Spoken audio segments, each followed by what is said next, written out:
Call the roll.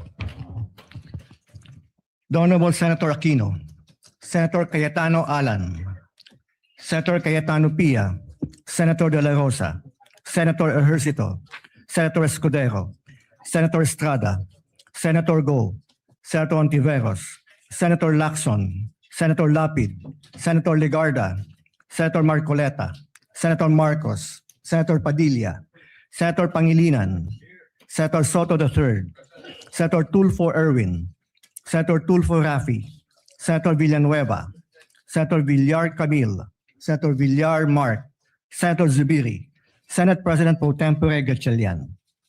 With 13 senators present, the chair declares a quorum. Mr. President. Majority Leader. Thank you, Mr. President. Mr. President, I move that we proceed with the election of the Senate President of the Philippines. I so move. Is there any objection? Hearing none, the election of the Senate President is now in order. Mr. President, I move to, if I may be able to be recognized to nominate our Senate President. Yes, we recognize the Majority Leader. Mr. President, I rise today to nominate Senate President Pro Temp Sherwin Gatchalian as the President of the Senate of the Philippines. Throughout his public service career as member of the House of Representatives, as mayor of Valenzuela City, and as senator, he has consistently proven his competence, his effective leadership, and his unparalleled work ethic. Siya nga po palagi ang nagsasara ng Senado, staying late in his office even after adjournment. As a matter of fact, Mr. President, I hear complaints from your staff that hindi na po sila nakakauwi ng disenteng oras dahil overwork daw sila, overwork. At palagi nilang tinatanong sa akin, kailan ko daw siyang mahahanap ng girlfriend para makauwi daw ng mas maaga. Kaya Mr. President, ikaw nga po daw ang sinasabi niya nagsasara ng Senado na wala na pong staff, ikaw na lang po naiiwan. And that just shows your dedication, Mr. President, on how hardworking you are in preparing for the days ahead. He has ably led some of our most demanding and time-consuming and consequential committees, namely the Committee on Energy, the Committee on Economic Affairs, the Committee on Basic Education, and most notably, the Committee on Finance. As Finance Chair, he had navigated the very challenging period in the wake of flood control scams coming into light. But he led the Finance Committee with great resolve, spearheading unprecedented initiatives to ensure accountability and transparency in the national budget. I believe that this last budget, my dear colleagues, was one of the most transparent in recent history. As a matter of fact, whatever projects that we wanted to insert or amend into the budget, we had to come up with voluminous requirements and documents coming from the agencies themselves and the receiving bodies like the LGUs. And that was the request, not just the request, it was the demand of then Finance Chair Wing Gatchalian. He's the leader that the Senate needs in this time of division and disarray. And he has done this before. I know he'll be able to rise above the fray and lead us back to our principal function, which is to attend to the work of legislation. I have every confidence that as Senate President, he'll be able to set the institution back on the right path, guided by the highest standards of service, integrity, and morality. To my colleagues, I plead, let us elect Senate President Gatchalian and let us get back to our work in this hallowed institution. Maraming salamat po, Mr. President. And maybe we don't need to put it to a vote, Mr. President. Maybe we can do it by acclamation, Mr. President. Ayes and nays would be fine. I so move, Mr. President. So, And I move to close. There are no other nominees for Senate President. I move to close the period of nomination. any objection? Hearing none, the nominations are closed.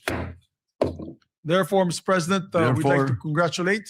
Ye, as you said, for, Yes. to vote Ayes and will, nays. as acclamation. Yes. All those in favor of Senator Sherwin Gatchalian as Senate President of the Republic of the Philippines, say aye. Aye. All those against, say nay. The ayes have it. Senator Sherwin Gatchalian is declared Senate President of the Republic of the Philippines. May we ask Senator Gatchalian to, before that, Senator Francis Pangilinan is recognized. Yes, just for the record that the vote, having a quorum, is unanimous, Mr. President, for the record. Thank you. We place that on record. May we ask Senator Sherwin Gatchalian to ascend to the rostrum to take his oath as Senate President.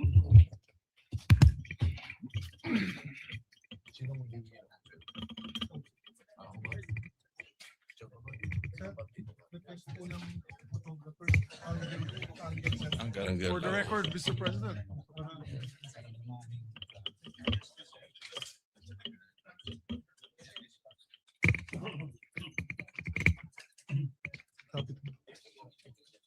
Yan po sa ilaw. Spot lang. May mga kasama ka. Meron. Tayo natin. Sila mix. Oo, dapat. Mix at saka si Cheese. Mix. May we request Senator Zubiri and Senator Escudero to please join us. Dito sila likod ko. Pamilya mo sa likod ko. Okay. Mga ex. Mga Dito. X-Men. Yung sa kabila. Yung sa kabila. Dito kami. Dito yung family. Di ba dapat dito kayo? Dito kayo dalawa. Dito. Dito kayo. Yan. Yung may family. Alright. Careful Sige. with this step. First Tama ba? bachelor Senate President. Yung iba pretending. Oh, mami mo nandiyan naman. Diyan na. Leto na. Kompleto na. Okay.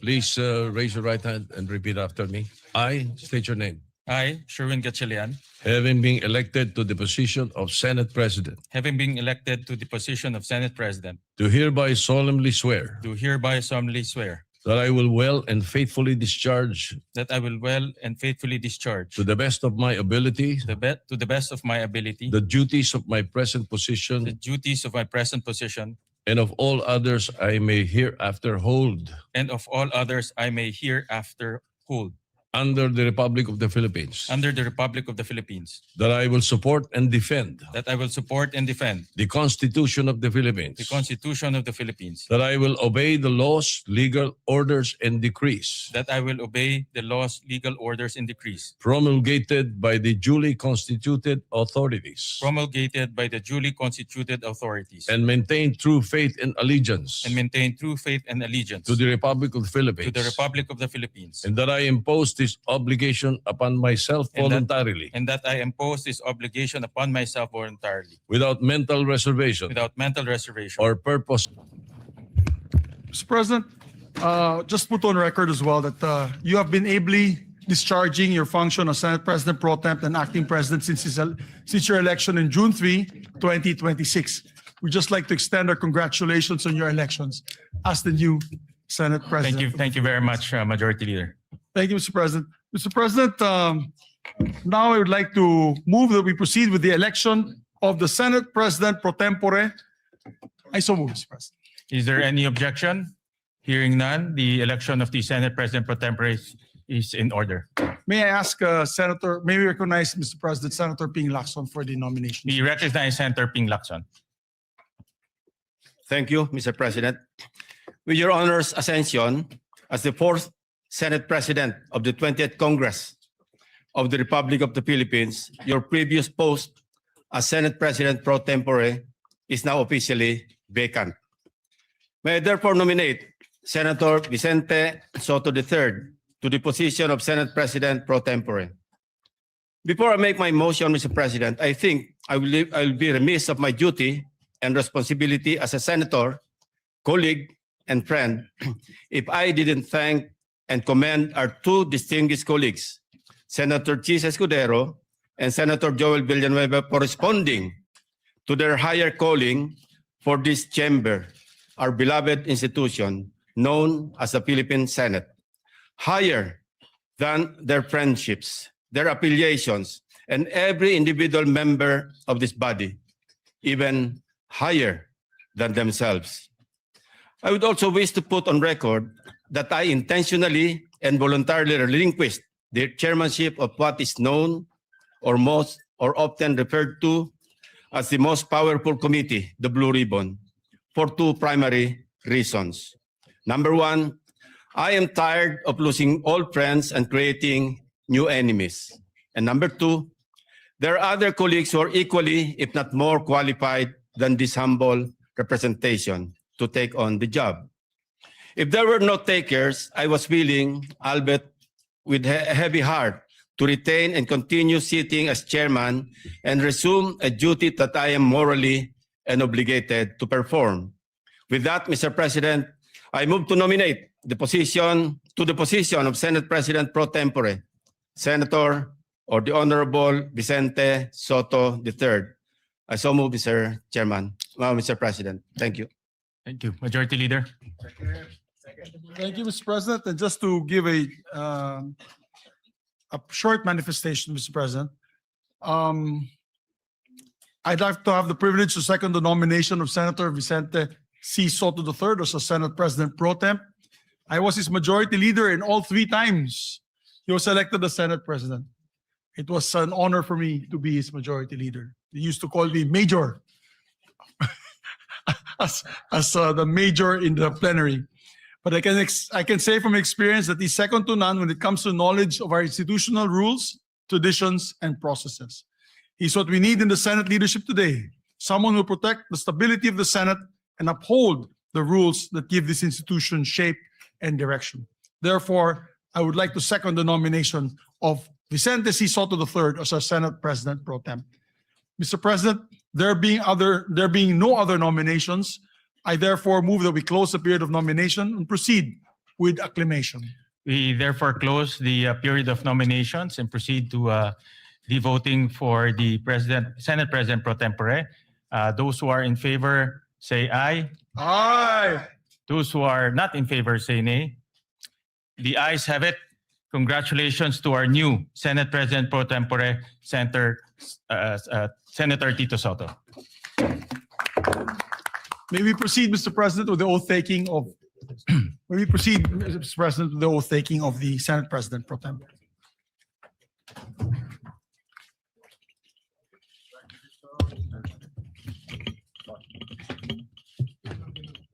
Sabi daw pang retirement position.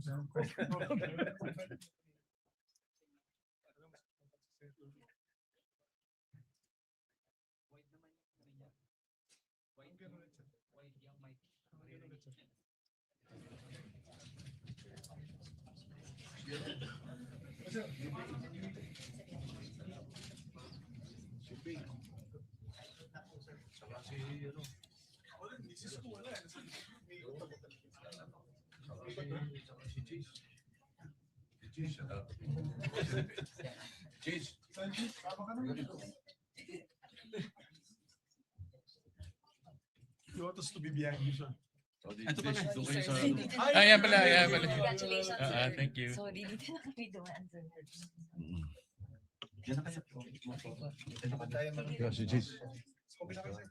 Ito ka, cheese.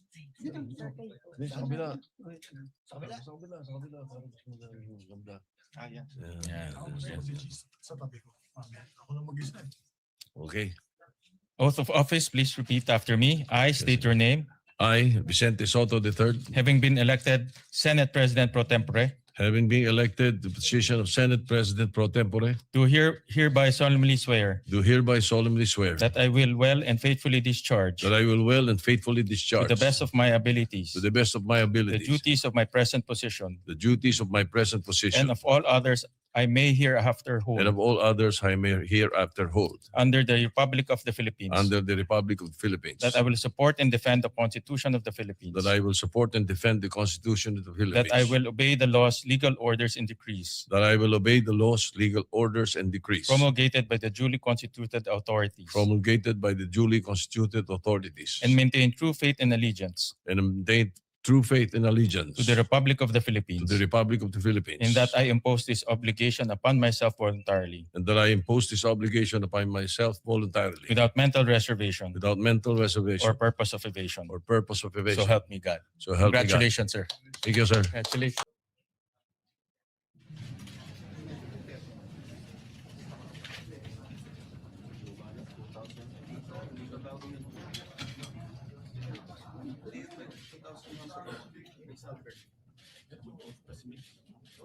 Wala nang combination. Hindi, off lang.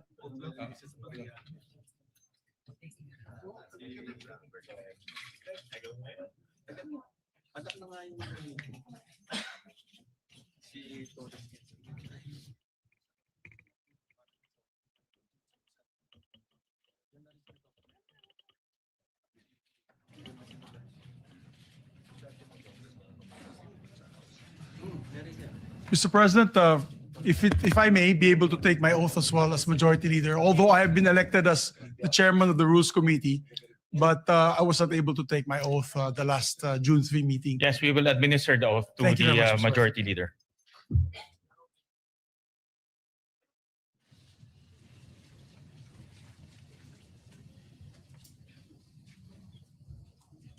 Ito yung isang Congress na pang-apat na yung Senate President. Oath of office. Please repeat after me. I state your name. I, Juan Miguel Zubiri, Having been elected to the position of Chairperson of the Committee on Rules, having been elected to the position of Chairperson of the Committee on Rules, do hereby solemnly swear do hereby solemnly swear that I will well and faithfully discharge, that I will well and faithfully discharge to the best of my ability, to the best of my ability the duties of my present position, the duties of my present position and of all others I may hereafter hold and of all others that I may hereafter hold under the Republic of the Philippines, under the Republic of the Philippines, that I will support and defend the Constitution of the Philippines, that I will support and defend the Constitution of the Philippines, that I will obey the laws, legal orders, and decrees that I will obey the laws, legal orders, and decrees promulgated by the duly constituted authorities, promulgated by the duly constituted authorities, and remain true faith and allegiance to the Republic of the Philippines, and remain true faith and allegiance to the Republic of the and that I Philippines, impose this obligation upon myself voluntarily, and that I impose this obligation upon myself voluntarily without mental reservation without mental or reservation purpose of evasion. or purpose of evasion. So help me God. So help me God. Congratulations. Thank you very much, sir. Thank you, sir.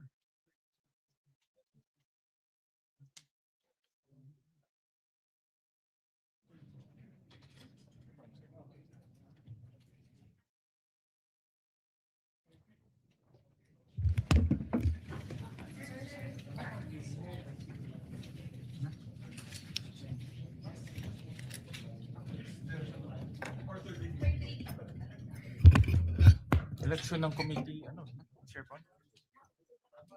Election ng committee chairperson.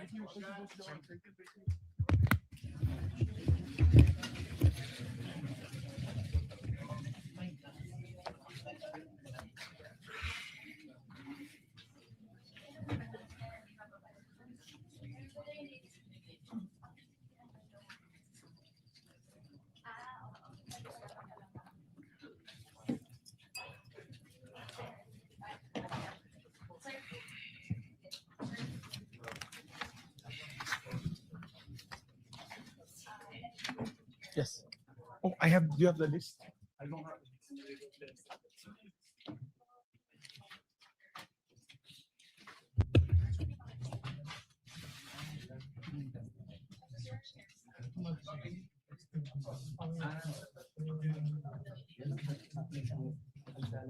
Majority Leader. Yes, Mr. President, we're about to elect the members of the different committees so that we can buckle down to work. Colleague, while our secretariat is still printing out the names of the other members of the committees, I just like to put on record the chairpersons of some of the committees have already been elected in June 3, 2026 to complete the committee chairmanships and memberships. I now move to elect the following senators as chairpersons and members of the following committees. If I may, Mr. President. Go ahead, Majority Leader. Mr. President, I move for the constitution of the Committee on Accountability and Public Officers and Investigations, or the Blue Ribbon Committee, to be composed of 17 regular members and 3 ex officio members, reflecting an 11-9 majority-minority ratio.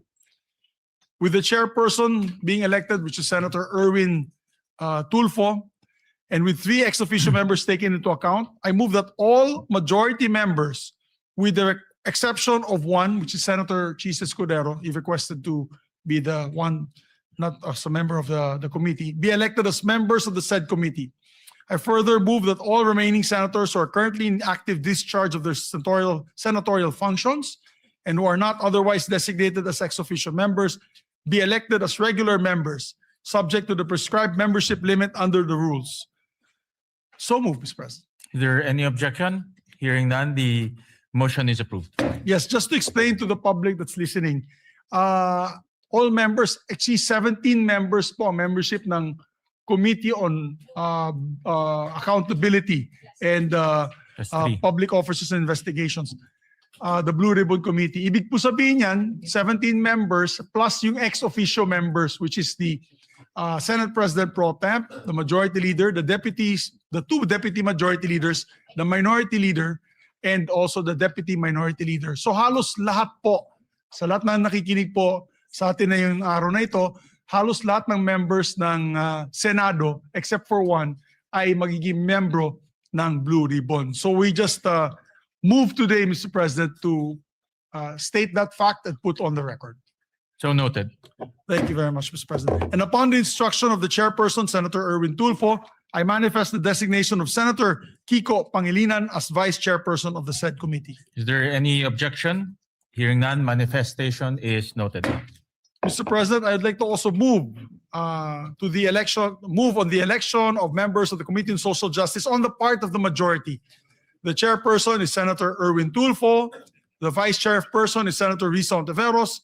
And the members are Senator Kiko Pangilinan, Senator Manuel Lito Lapid, and Senator Rafi Tulfo. Is there any objection? Hearing none, the motion is approved. Mr. President, I move to elect the members of the Committee on Energy. The chairperson being Senator Erwin Tulfo, vice chairperson Senator J.V. Ejercito, members Senator Risa Ontiveros, Senator Bam Aquino, Senator Lito Lapid, and Senator Rafi Tulfo. We still need 2 members of the majority. I'll wait for the chairperson to give me the names of the 2 additional members. I so move, Mr. President. Is there any objection? Hearing none, the motion is approved. Thank you, Mr. President. Mr. President, I move that we elect the committee members of the Committee on Trade, Commerce, and Entrepreneurship. As chairperson, Senator Bam Aquino, and as members, Senator J.V. Ejercito, Senator Chis Escudero, Senator Manuel Lito Lapid, Senator Kiko Pangilinan, and Senator Rafi Tulfo. Is there any objection? Hearing none, the motion is approved. Mr. President, I move that we elect the members of the Committee on Constitutional Amendments and Revision of Codes. The chairperson being Senator Francis Kiko Pangilinan, and members Senators Risa Ontiveros, Senator Ping Lacson, Senator J.V. Ejercito, Senator Bam Aquino, Senator Lito Lapid, and Senator Chis Escudero. I so move. Is there any objection? Hearing none, the motion is approved.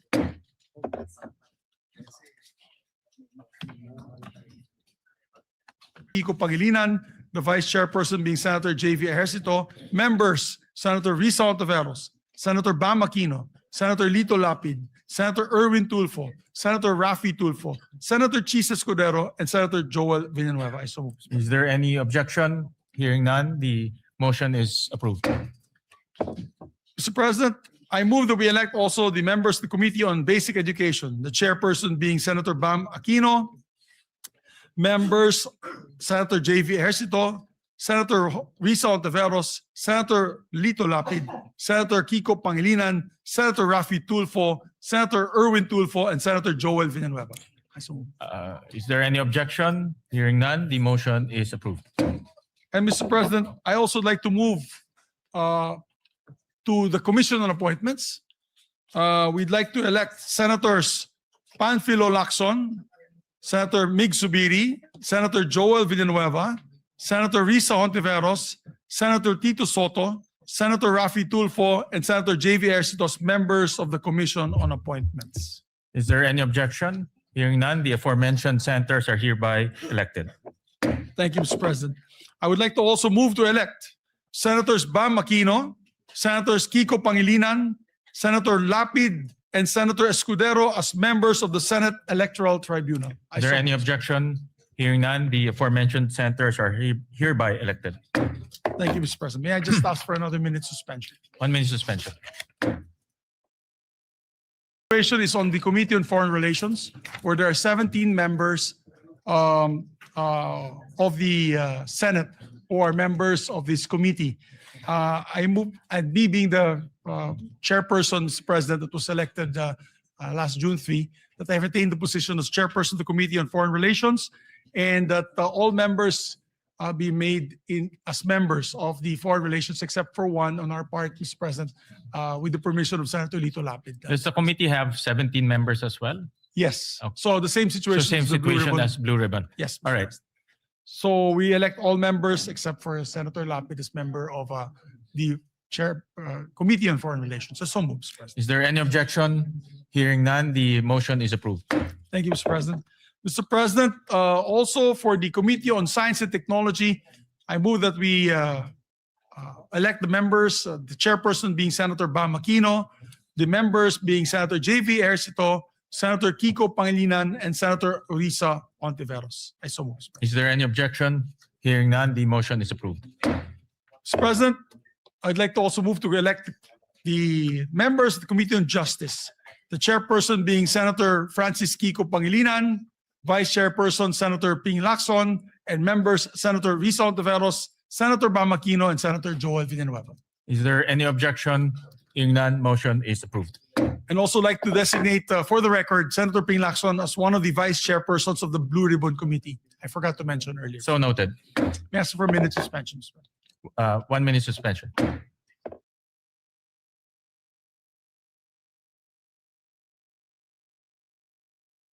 Also manifest for the record that in the Committee on Justice, the chairperson is automatically the member of the JBC. Yes, Which is Senator Francis Kiko Pangilinan. correct. For the Senator record, Mr. President. Pangilinan will represent the Senate in the JBC. Mr. President, I move that we elect also members of the Committee on Rules. Mr. President, I move that we elect Senator J.V. Ercito, Senator Ping Lacson, Senator Kiko Pangilinan, Senator Erwin Tulfo, and Senator Joel Villanueva as members of the Rules Committee. Mr. Is there any objection? Hearing none, the motion is approved. Thank you, Mr. President. Mr. President, we'd like to also elect the members of the Committee on Health and Demography, Mr. President.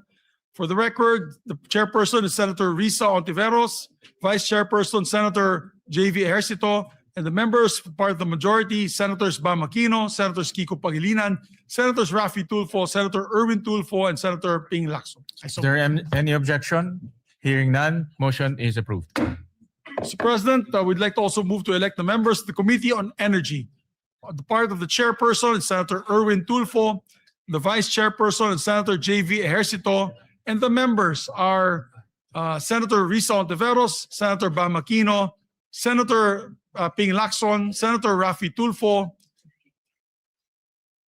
I so move, Mr. President. Is there any objection? Hearing none, motion is approved.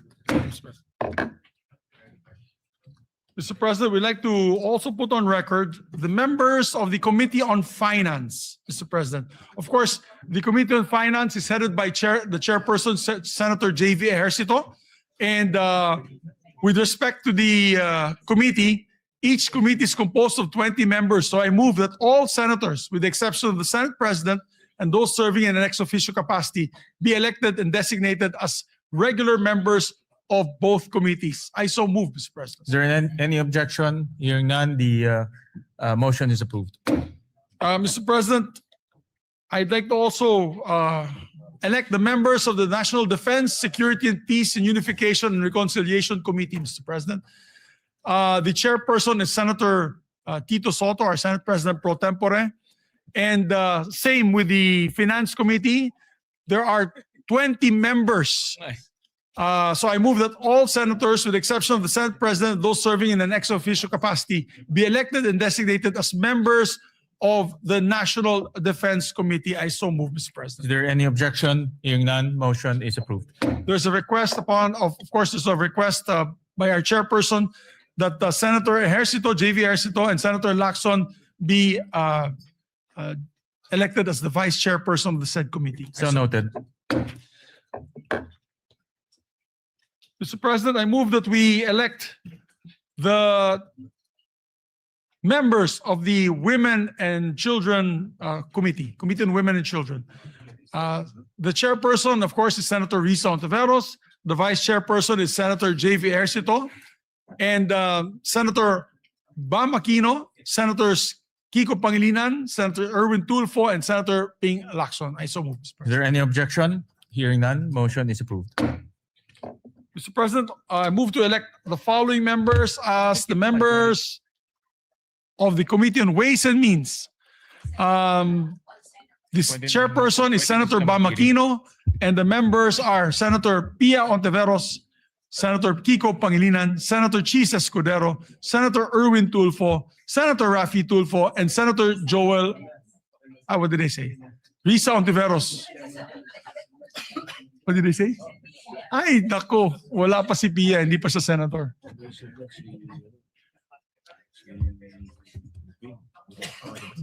Senator Pia.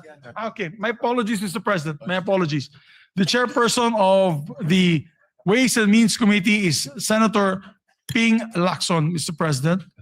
And vice chair will be Senator Bam Aquino, Senator Risa Ontiveros, Senator Kiko Pangilinan, Senator Francis Escudero, Senator Erwin Tulfo, Senator Rafi Tulfo, and Senator Joel Villanueva. So moved. Is there any objection? Hearing none,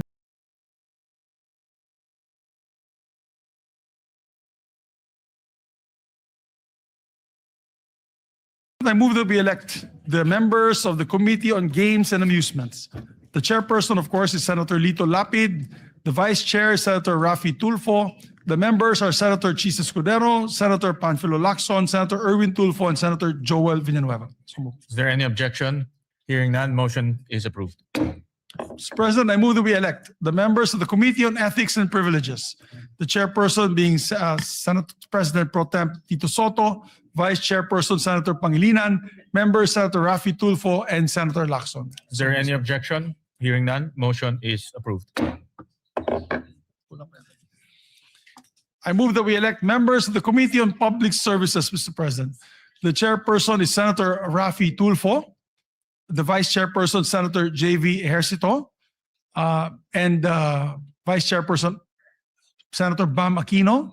Members, Senator Lito Lapid, Senator Risa Ontiveros, Senator Kiko Pangilinan, Senator Erwin Tulfo. I so move, Mr. President. Is there any objection? Hearing none, motion is approved. Mr. President, I move that we elect the members of the Committee on Local Government. It is headed by their chairperson, Senator J.V. Ejercito, Vice Chairperson, Senator Ping Lacson, members, Senator Rafi Tulfo, Senator Francis Kiko Pangilinan, Senator Risa Ontiveros, Senator Joel Villanueva, Senator Lito Lapid, and Senator Bam Aquino. I so move. Is there any objection? Hearing none, motion is approved. Thank you, Mr. President. Mr. President, I move that we elect the members of the Committee on Migrant Workers, headed by Senator Rafi Tulfo, Vice Chairperson Senator Joel Villanueva, members Senator Lito Lapid, Senator Erwin Tulfo, Senator Bam Aquino, Senator Risa Ontiveros, Senator J.V. Ejercito, and Senator Kiko Pangilinan. I so move. Is there any objection? Hearing none, motion is approved. May I ask for my colleagues for a bit of patience because the lists were only given today and they're just verifying all the names na hindi magdodoble po tsaka hindi po tayo sumobra sa allotted Number of ratio seats. natin, Mr. President. So, and I'd just like to reiterate the election of the JBC representatives pursuant to Article 8, Section 8 of the Constitution. I move to elect Senator Francis Pangilinan as the Senate representative to the Judicial and Bar Council. Vice Sen. Rodante Marcoleta. I so move, Mr. President. Is there any objection? Hearing none, Senator Francis Pangilinan is hereby elected to the JBC. Mr. President, I move that we elect, or rather, I move that we retain Senator Joel Villanueva as chairperson of the Committee on Higher Education. And his vice chairman will be Senator Ejercito, members Senator Bam Aquino, Senator Kiko Pangilinan, Senator Raffy Tulfo, and Senator Escudero. I so move. Is there any objection? Hearing none, motion is approved. And I'd like to make a correction. In the Committee on Games, it's not Senator Raffy Tulfo who's the vice chairperson. It is Senator Erwin Tulfo. So noted. My apologies to the chairperson. As regards to the CA membership, Mr. President, for the record, that this representation and that of Senator Soto are vice. We replace Senators Lito Lapid and Senator Mark Villar respectively, for the record, Mr. President. Yeah, so noted. Mr. President, we'd like to also elect the members of the Committee on Labor. Chairperson, Senator Joel Villanueva. Vice Chairperson, Senator J.V. Ejercito. And members, Senator Raffy Tulfo, Senator Erwin Tulfo, Senator Bam Aquino, Senator Risa Ontiveros, Senator Pangilinan, and Senator Escudero, Mr. President. Is there any objection? Hearing none, motion is approved. And Mr. President, I move to formally elect as well my deputy majority floor leaders. We'd like to elect and move to elect Senators J.V. Ejercito as my senior deputy majority leader, who one day in the near future will become the majority leader, I hope, after his job in the Finance Committee, and this representation will just retire. Also, we'd like to also elect, Mr. President, our former majority leader, Senator Joel Villanueva, as deputy majority floor leader. Is there any objection? Hearing none, motion is approved. Thank you very much, Mr. President. May I ask for another minute suspension? Session suspended. First, while we're just awaiting for the names of the committee memberships of the other remaining committees, may we request our members and colleagues to come back to the floor so that we may proceed for a third reading vote. And then the adoption of the resolution on Mindanao that will be authored by Senator Joel Villanueva. So may we just ask our members to please proceed to the plenary for a third reading. Fine.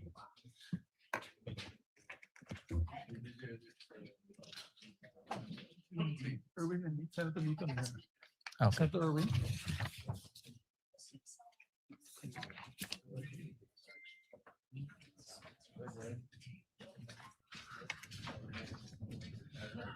So, Mr. President, I move that we consider on third reading several bills, printed copies of which have been electronically distributed to the senators on May 25 and May 26, 2026, in compliance with the 3-day rule of the Constitution.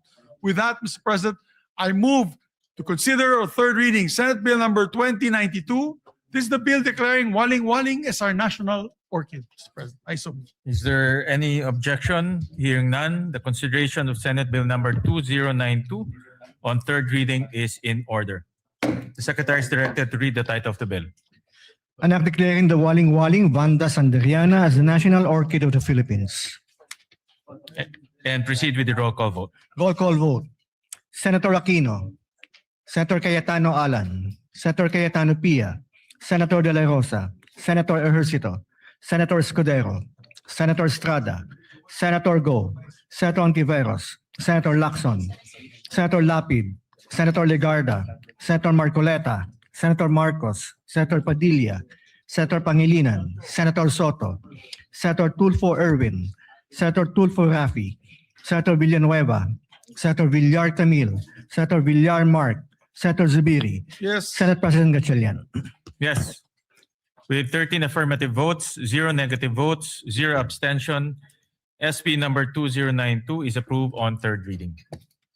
Thank you, Mr. President. Mr. President, I move to consider third reading House Bill number 6639. This is the bill granting Philippine citizenship to Benny Boatwright III. I so move. Is there any objection? Consideration of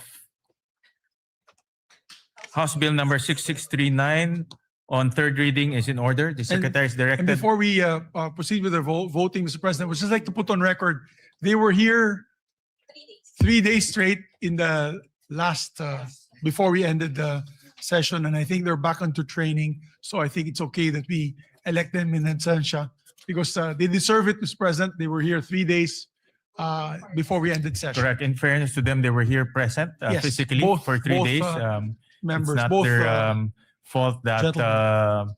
their citizenship was not considered last time, and I understand that they're now undergoing training Yes. and representing the country. Yes. Senator Kiko Pangilinan Yes, is recognized. that is correct, Mr. President. They were here, a sponsor of the measure. They were here every day and witnessed the proceedings or the lack of proceedings.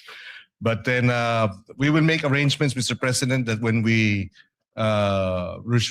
when we convene for the SONA, or perhaps that week of the SONA, that they come and visit us here in plenary, Mr. President. Both Benny Boatwright and Matt Ramos, Mr. President. And we take note of that. So we move to So, proceed with the roll yeah. call vote, Mr. President. The Secretary is directed to read the title of the bill and proceed with the roll call vote. An act granting Philippine citizenship to Benny Francois Boatwright III. Roll call vote. The Honorable Senator Aquino, Senator Cayetano Alan, Senator Cayetano Pia, Senator De La Rosa, Senator Ejercito, Senator Escudero, Senator Estrada, Senator Go, Senator Tiveros, Senator Lacson, Senator Lapid, Senator Legarda, Senator Marcoleta, Senator Marcos, Senator Padilla, Senator Pangilinan, Senator Soto, Senator Tulfo Erwin, Senator Tulfo Rafi, Senator Villanueva, Senator Villar Camille, Senator Villar Mark, Senator Zubiri, Senate President Gatchalian. With 13 affirmative votes, 0 negative votes, 0 abstentions, House Bill number 6639 is approved on third reading. Thank you, Mr. President. Mr. President, move to consider as well for third reading vote House Bill number 6644, the bill granting Philippine citizenship to Matthew James Ramos. I so move, Mr. President. Is there any objection? Hearing none, consideration of House Bill number 6644 on third reading is in order. The Secretary is directed to read the title of the bill and proceed with the roll call vote. An act granting Philippine citizenship to Matthew James Ramos. Roll call vote. Senator Aquino, Senator Cayetano Alan, Senator Cayetano Pia, Senator De La Rosa, Senator Ejercito, Senator Escudero, Senator Estrada, Senator Go, Senator Antiveros, Senator Lacson, Senator Lapid, Senator Legarda, Senator Marcoleta, Senator Marcos, Senator Padilla, Senator Pangilinan, Senator Soto, Senator Tulfo Erwin, Senator Tulfo Rafi, Senator Villanueva, Senator Villar Camille, Senator Villar Mark, Senator Zubiri, Senate President Gatchalian. Yes. With 13 affirmative votes, 0 negative votes, 0 abstentions, House Bill number 6644 is approved on third reading. Thank you very much, Mr. President. Congratulations to the authors and sponsors of the three measures. Mr. President, I move that we dispense with the reading of the journals of the 68th and 69th session, May 26 and June 3, 2026, and consider the same as approved. Is there any objection? Hearing none, the motion is approved. Mr. President, now we take up a very important measure that our dear colleague, distinguished former majority leader, had filed. I move that we consider proposed Senate Resolution number 447, and this is a resolution urging adequate funding for Mindanao earthquake relief and rehabilitation. I so move, Mr. President. Is there any objection? Hearing none, the motion is approved. Mr. President, I move that we recognize a distinguished former majority floor leader, our deputy majority floor leader, no other than our distinguished colleague from Bulacan, Senator Joel Villanueva. We recognize the distinguished gentleman from Bulacan. Thank you very Senator much, Villanueva. Mr. President, our distinguished majority leader.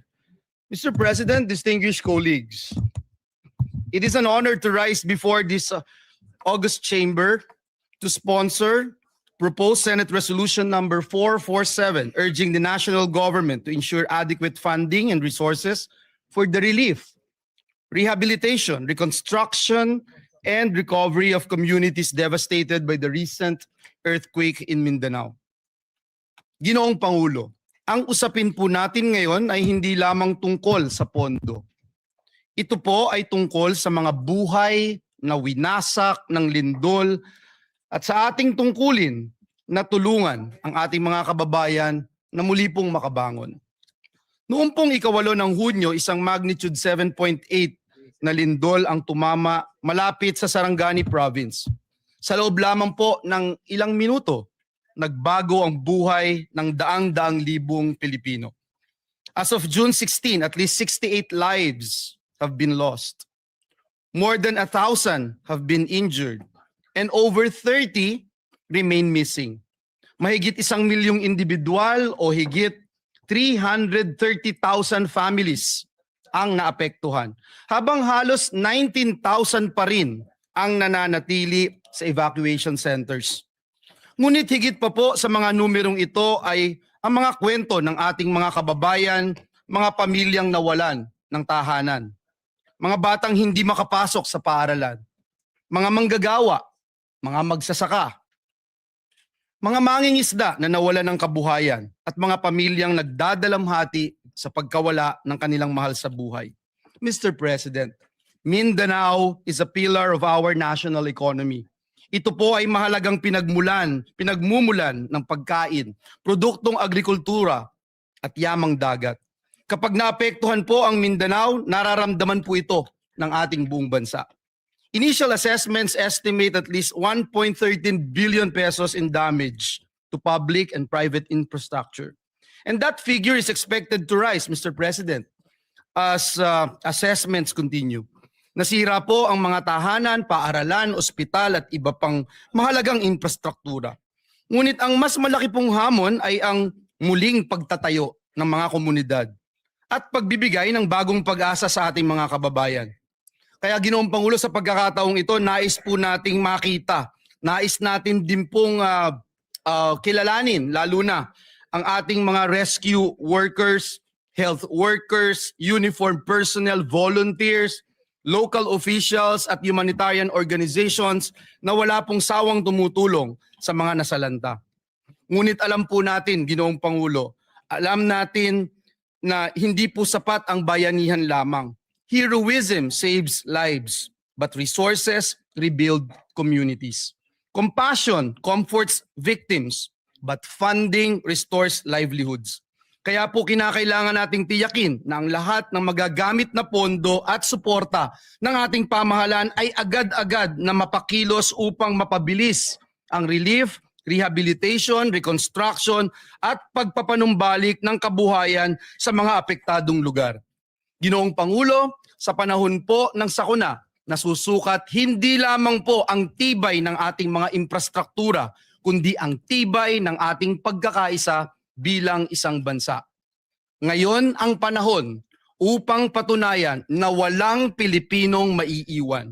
And for these reasons, Mr. President, I respectfully seek the support of our esteemed colleagues for the immediate passage, immediate adoption of this resolution. Marami pong salamat at pagpalain tayong lahat ng ating Panginoong Diyos. Senator Erwin Tulfo is recognized, then Senator Kiko Pangilinan. May we recognize as well Senator J.V. Ejercito to And sponsor. Senator, we And then recognize, after which, sorry. yeah, I we just- recognize Senator JV first for his Yes, I have the co-sponsorship. list. It's the Senator J.V. Ejercito, Mr. President. After that, Senator Kiko Pangilinan and Senator Erwin Tulfo.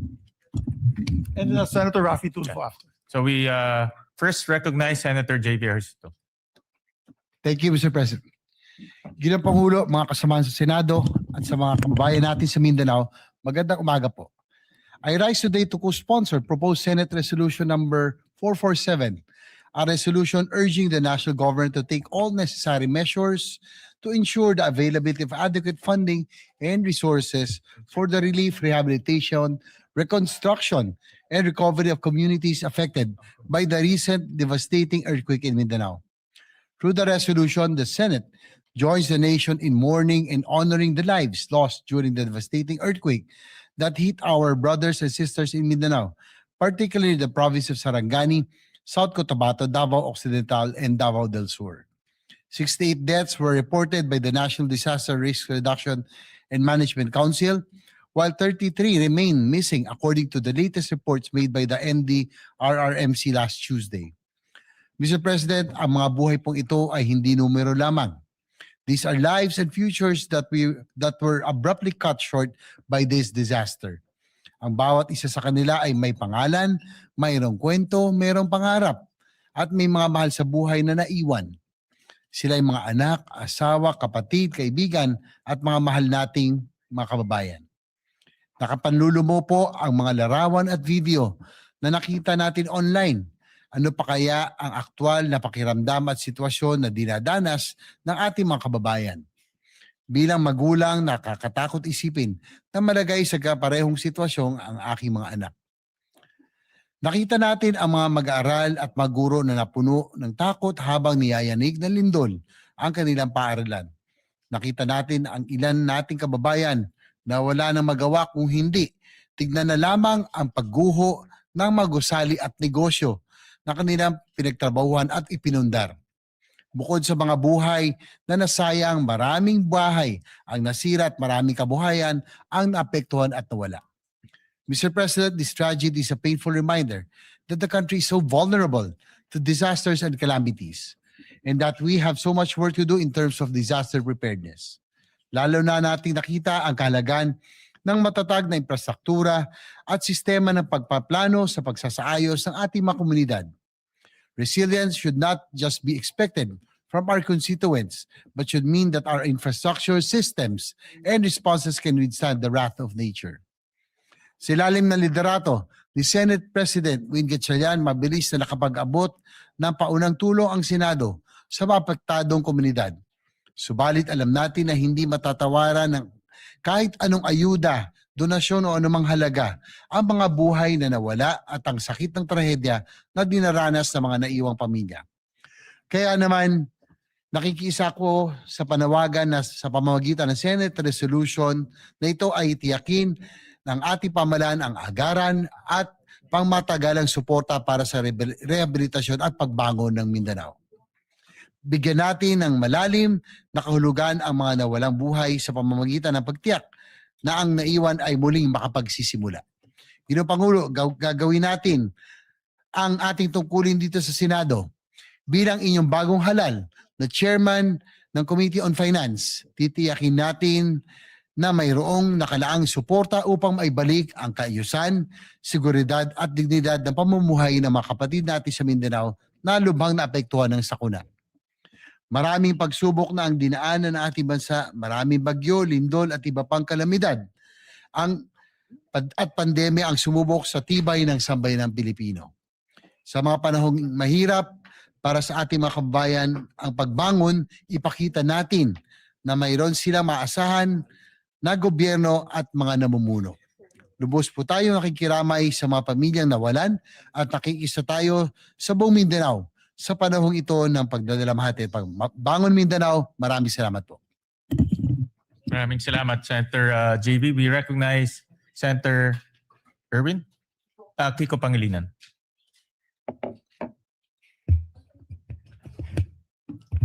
Thank you,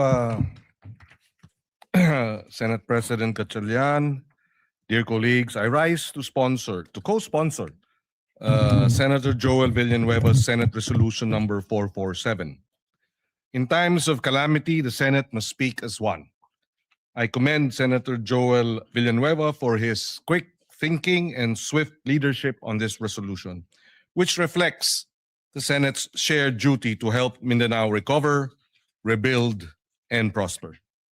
Strategic national priority ang mabilis at tuloy-tuloy na pagbangon ng Mindanao mula sa lindol noong Hunyo 8. Bakit? Dahil nasa Mindanao ang humigit kumulang 1/3 na pinakamahihirap nating mga kababayan, habang 40% ng food supply ng ating buong bansa ay galing dito. Pinakamalawak na produkto ng nyug, pinakamalawak na coconut farm sa buong Pilipinas ay nasa Mindanao. 40%, 30% of the national food trade comes from Mindanao. Food basket ng Pilipinas ang Mindanao. It is also one of our most dynamic growth frontiers. Maraming mga tahanan, paaralan, ospital, kalsada, tulay, mga sistema ng kuryente at tubig at iba pang mahalagang infrastruktura ang nasira sa Davao Region at Soc-Sargen. Kung hindi ito agad-agad at sapat na matutugunan, mas lalaki ang pinsalang dulot sa agrikultura, pangingisda, logistics at mga lokal na negosyo. Tatagal ang paghihirap ng mga apektadong pamilya at malalagay rin sa alanganin ang pambansang seguridad sa pagkain at katatagan ng ating ekonomiya. Ang Senate Bill number 2259 ng inyong lingkod naglalaan ng 15 billion pesos in supplemental funding Nilalayon nito na maibalik ang mahahalagang serbisyong pampubliko, maisaayos at mapatatag ang mga kritikal na pasilidad at maibangon ang kabuhayan ng ating mga magsasaka, mangingisda, manggagawa, maliliit na negosyo, lahat lubhang apektado ng lindol. Sa pagsuporta ng PS Resolution number 447 ni Senator Joel at sa ating Senate Bill 2259, pinagtitibay ng Senado na nasa interes ng buong Pilipinas ang pagbangon ng Mindanao. Dahil pagprotekta ito sa ating sistema ng pagkain, pangangalaga sa mga trabaho at pagpapatatag at papabagsak o baba ng presyo ng mga bilihin. Sa sama-sama nating pagkilos, bubuo tayo ng isang Mindanao na mas matatag, mas ligtas at mas handa, gayon din ng buong bansa. Kaysa natin ang ating mga kababayan sa Mindanao at hindi natin iiwan ang mga kababayan natin dito. Maraming salamat. And again, maraming salamat kay Senator Joel for sponsoring this measure. We recognize the gentleman from Palawan, Senator Erwin Tulfo. Thank you, Mr. President. I rise today to express my full support and to formally manifest my co-sponsorship of the Senate Resolution number 447, which urges the government to take all necessary measures to assist the people of Mindanao following the recent earthquake that has caused significant damage to lives, homes, infrastructure, and livelihoods. In times of calamity, it is our duty as public servants to ensure that affected communities receive immediate, adequate assistance. The earthquake has brought hardship and uncertainty to many families, underscoring the need for a swift, coordinated, and comprehensive response from all concerned agencies. Through this resolution, we reaffirm our commitment to mobilizing relief efforts, providing emergency assistance, restoring essential services, and supporting the long-term recovery and rehabilitation affected areas. We also recognize the resilience of the people of Mindanao and stand in solidarity with them as they rebuild their communities. It is imperative that the national government, together with local government units and relevant stakeholders, work closely to address the urgent needs of those affected and to strengthen disaster preparedness and response mechanism to mitigate the impact of future calamities. Ginoong Pangulo at mga kasamahan, ito po yung sinasabi ko noon pa at paulit-ulit ko na sinasabi. Isang tabi po natin ang ating mga personal or group interest, alang-alang po sa mas nakakarami sa atin. We commend Senator Joel Villanueva for coming in today to file this resolution for the victims of the Mindanao quake. Thank you, Senator Joel Villanueva, for this resolution. For this reason, I wholeheartedly support and co-sponsor Senate Resolution number 447, Mr. President, and urge its immediate adoption. Thank you and good morning. Any more, Majority Leader? Any more, Senator Rafi? Yeah. While waiting for Senator Rafi, let me commend the resolution filed by Senator Joel Villanueva, PS Resolution 447. Ito po ay napapanahon dahil po yung naranasan ng Mindanao, particularly Sarangani and Jensan, ay isa sa pinakamalakas na lindol na naranasan po ng ating bansa. At marami pong infrastruktura na nasira doon. Nakita ho namin ni Senator Erwin, Senator JV at Senator Migs. At marami rin pong nasawi na buhay. At kami po ay nakikiramay at nakikiisa po sa mga kababayan ho natin sa Jensan, Sarangani at sa lahat pong ng lugar na tinamaan po ng lindol. At kaya po nagbibigay pugay ho kami kay Senator Joel dahil ito pong resolusyon ay nagdedirekta ng mabilis na action at mabilis po na pag-release ng pondo para po makatulong po sa mga kababayan natin sa Mindanao. With that, we recognize Senator Rafi Tulfo. Mr. President, colleagues, I rise today to express my strong support for Senator Joel Villanueva Senate Resolution 447 and 452 concerning the recent 7.8 earthquakes which struck Mindanao last June 8, 2026. Hindi basta numero mga biktima ng lindol o anumang kalamidad. Sila po ay mga pamilyang nawala ng mga mahal sa buhay, tahanan at kabuhayan. The people of Mindanao have shown remarkable resilience in the face of adversity. Ngunit hindi sapat ang katatagan lamang. Hindi natin maaaring iasa sa tibay ng loob ng ating mga kababayan ang kanilang pagbangon. Kailangan nila ang agarang tulong at buong suporta ng pamahalaan upang muling maitayo ang kanilang mga buhay at komunidad. These resolutions recognize the urgent need to assess the full extent of the damage, ensure the relief and rehabilitation efforts are delivered efficiently, and identify measures that will strengthen the preparedness of our community against future disasters. Kasabay po nito, kinikilala natin rin ang kabayanihan ng ating mga rescue workers, medical teams at frontliners na nagbuwis ng oras at lakas upang pangunahan ang ating recovery efforts.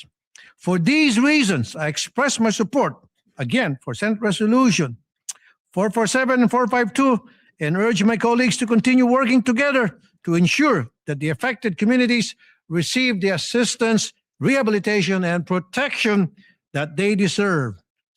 May we continue to pray for their rehabilitation and for the continued safety of all our kababayans.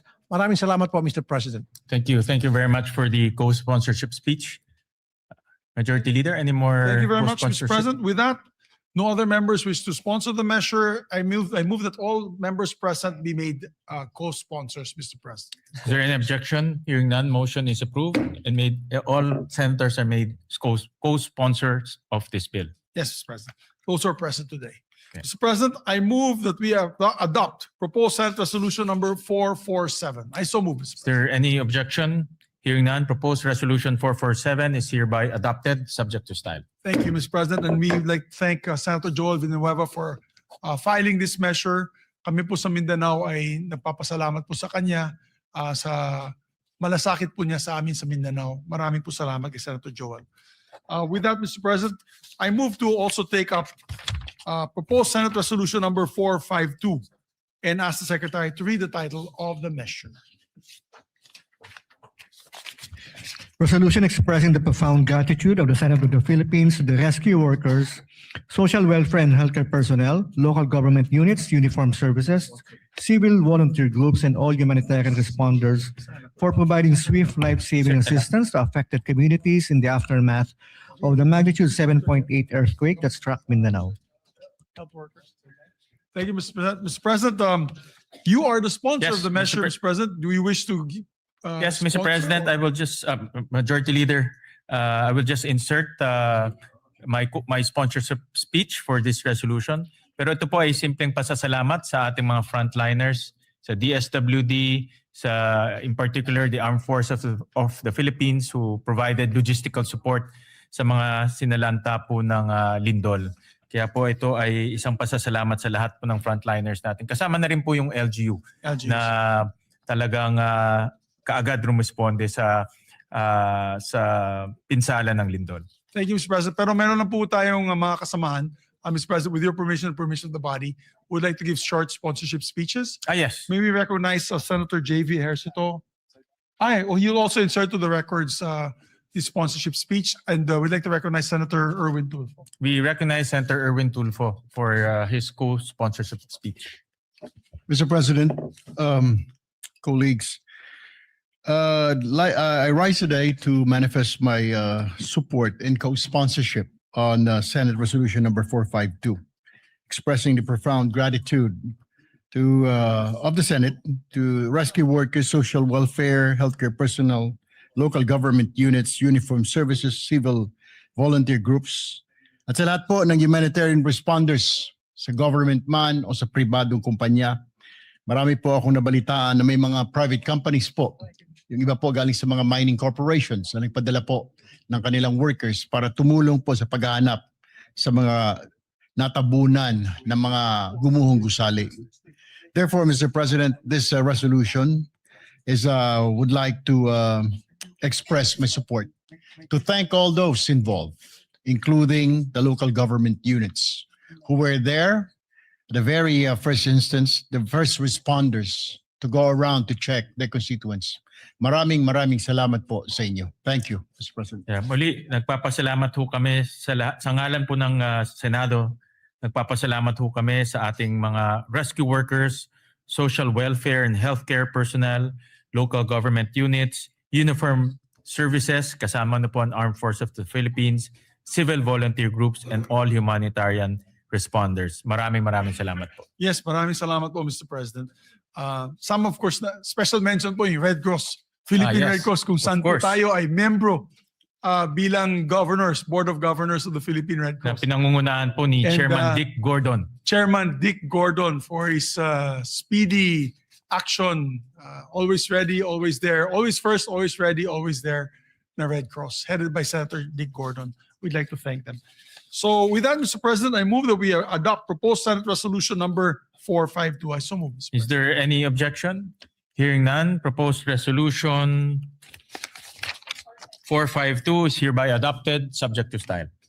Thank you very much, Mr. President. Mr. President, we have a few bills that we can take up on the floor. Maybe we can just take this up already. We have to show our kababayans that we are working. We're going to pass several measures today.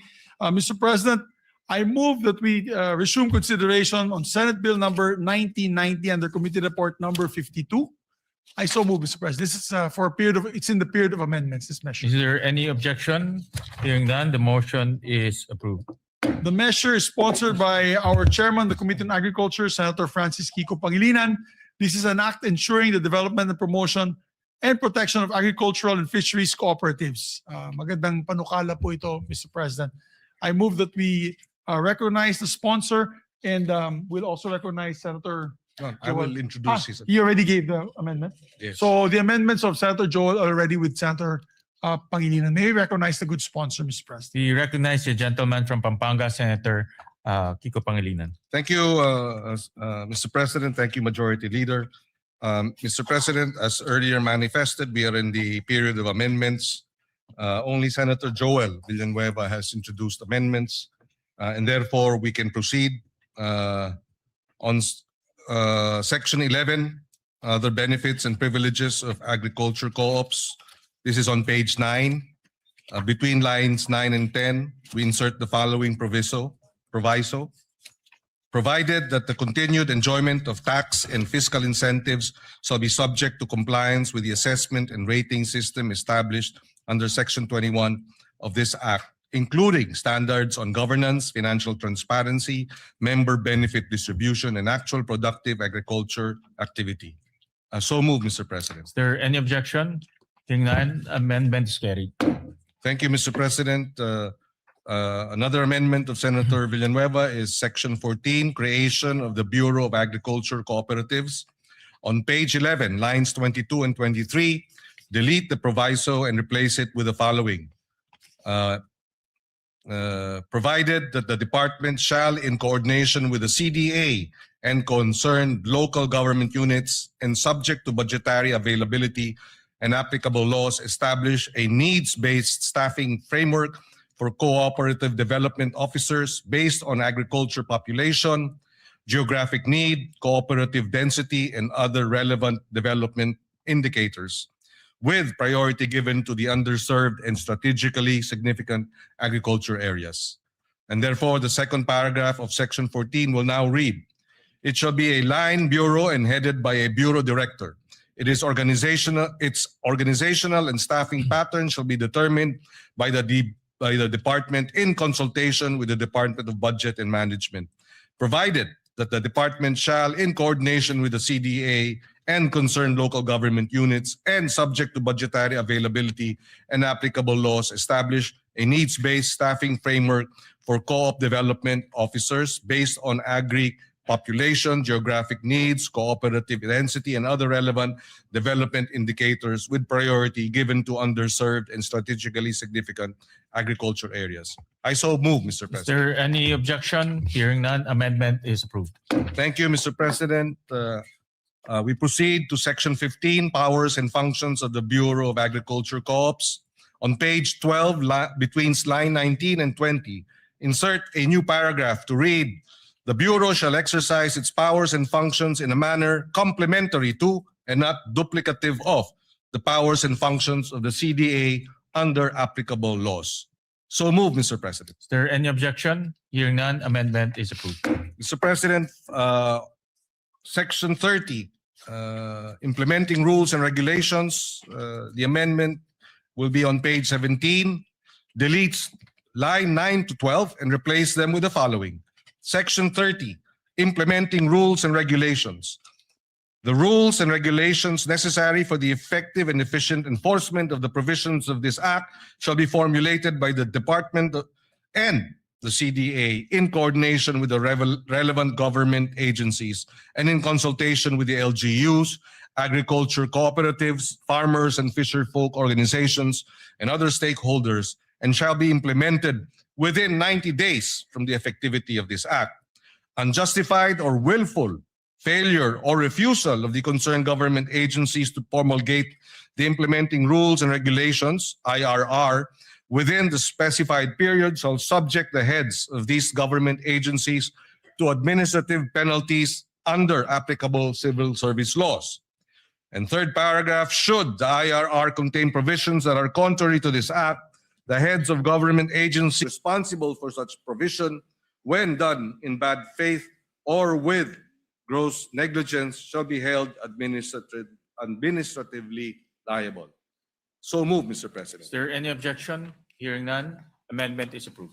And finally, Mr. President, Section 32, Annual Reports. The amendment is on page 17 between lines 23 and 24 to insert a new paragraph to read, "To promote transparency and accountability, the Bureau shall maintain and regularly update a publicly accessible digital registry containing relevant information on accredited agriculture cooperatives, including their ratings, incentives and benefits received, procurement awards, grants, and compliance status subject to applicable data privacy laws." So move, Mr. President. Is there any objection? Hearing none, amendment is approved. Thank you, Mr. President. There are no other proposed amendments for Senate Bill 1990. With the permission of our majority leader, if we can move to terminate the period of amendments. Yes, Mr. President. Mr. President, there being no other members who wish to amend the measure further, I move that we close the period of amendments. I so move, Mr. President. Is there any objection? Hearing none, period of amendments is hereby closed. Mr. President, with that, I move to approve on second reading Senate Bill number 1990 and the committee report number 452. Is there any objection? Hearing none, Senate Bill number 1990 is hereby approved on second reading. Thank you very much, Mr. President. Move to suspend consideration of the measure.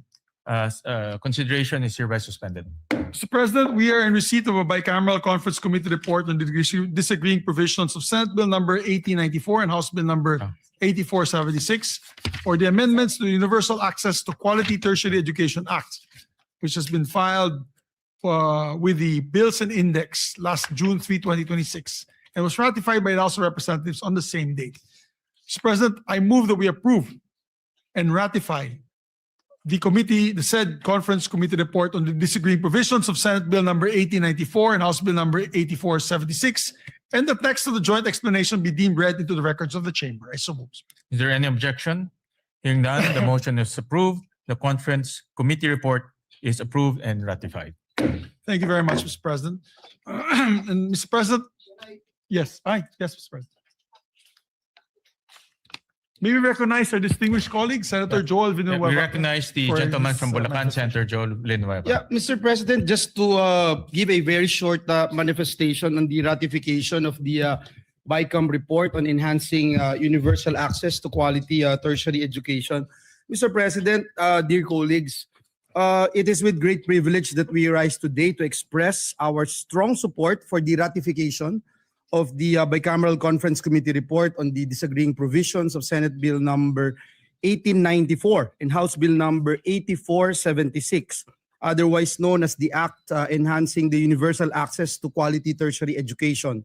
We again extend our warmest gratitude to our fellow conferees in the Senate and our counterparts in the House of Representatives, especially Chairperson Lauren Legarda, as one of the co-authors one of the authors and co-sponsors of this particular measure. Mr. President, we welcome the improvements introduced to this legislation and remain hopeful that these amendments will further strengthen RA number 10931, or the Universal Access to Quality Tertiary Education Act. More importantly, we trust that these reforms will remain faithful to the original spirit and intent of the law, a landmark measure that we, together with some of our colleagues here, including our Senate President, envisioned during its passage to make higher education more accessible to every deserving Filipino learner, especially those who face the greatest economic barriers.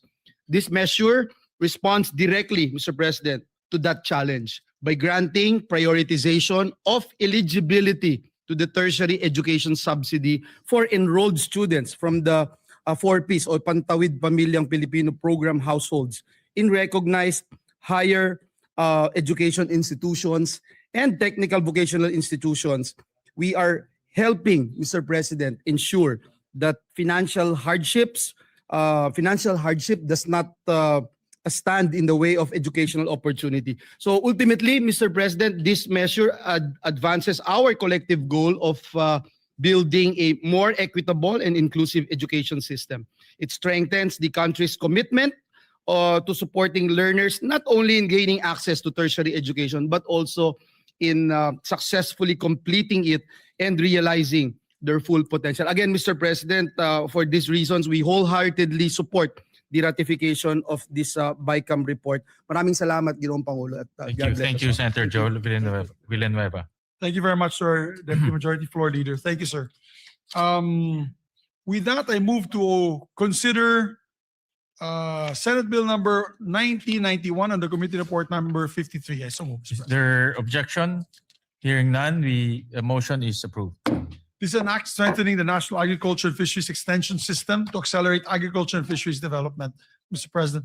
The sponsor of this measure is Senator Kiko Pangilinan, and may we recognize the sponsor and to amend Senator Joel Villanueva. Yeah, we recognize the sponsor, Senator Kiko Pangilinan, and Senator Joel for his amendments. Thank you, Mr. President. If I may, Mr. President, with the permission of our chairperson, on page 5, this representation would like to propose that we delete lines 24 and 25 and replace them with the following. The roadmap shall contain, among others, measurable performance indicators, annual implementation targets, monitoring and evaluation mechanisms, periodic review provisions, and annual projected budgetary requirements, including the establishment of the local development hub. The rationale, Mr. President, is that this proposed amendment strengthens the second paragraph of Section 6 by expanding the required contents of the roadmap to promote accountability, guide implementation, and ensure measurable outcomes in the delivery of agricultural and fisheries extension programs. I submit to the wisdom of our chairperson. Your What Honor. does the sponsor say? Accepted, Mr. you. President. Is there any objection? Hearing none, amendment is approved. Thank you, Mr. President. On page 6, line 9, after the word act and before the period, insert the following. And other applicable laws, and without diminution of vested rights, benefits, and security of tenure of affected personnel. So the paragraph, Mr. President, will now read as follows. The Secretary is also authorized to reorganize the department's internal offices to determine if existing ones, in the interest of economy and efficiency, need to be integrated into the establishment of the BAX, subject to the provisions of Republic Act number 12231 or the Government Optimization Act and other applicable laws, and without diminution of vested rights, benefits, and security of tenure of affected personnel. I so move, Mr. President, if it is acceptable to our What dear does the colleagues. sponsor say? Wholeheartedly accepted, Mr. President. Is there any objection? Hearing none, amendment is approved. Thank you, Mr. President. Mr. President, on page 7, between lines 10 and 11, insert a new paragraph. The Technical Education and Skills Development Authority, or TESDA, shall assist the BAEX in the development and the implementation of technical, vocational, competency-based, and certification programs for AEWs, farmers, and fisher folk, consistent with its mandate and subject to existing laws, rules, and regulations. I so move, Mr. President. Is there any objection? What does the sponsor say? If it is accepted. Yes, being the testament, Mr. President, we accept fully and wholeheartedly this amendment. Any objection? Hearing none, the amendment is approved. Thank you again, Mr. President, to our sponsor. On page 10, line 14, after the period, insert the following sentence. For this purpose, the BAEX shall submit to the COCAFAM an annual report on the implementation of this act, including fund utilization, performance outcomes, progress in achieving the targets under the roadmap, and key implementation challenges.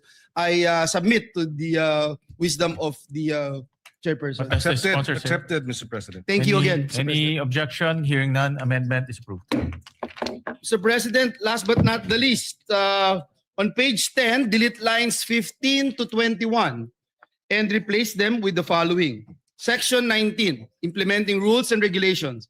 The rules and regulations necessary for the effective and efficient enforcement of the provisions of this act shall be formulated by the department in coordination with the CHED, relevant national government agencies, LGUs, SUCs, and private sector, the private sector, farmers and fisher folk organizations, civil society organizations, and other stakeholders, and shall be implemented within 90 days from the effectivity of this act.